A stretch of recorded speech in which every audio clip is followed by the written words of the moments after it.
Msupa ni aje? Poa. Uko nakaa poa? Asante. Okay, nakuuliza hivi. Ulikuwa unaendaje? Hivi. Okay. Na unaitwaje? Jacqueline. Jacqueline. Sasa nilikuwa nauliza. Naweza kufollow huko unaenda kwenye nyumba? Naweza kufollow home? Mbona?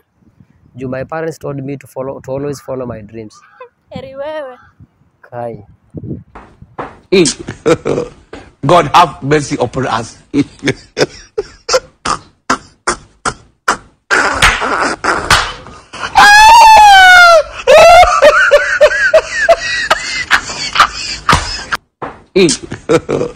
God have mercy upon us.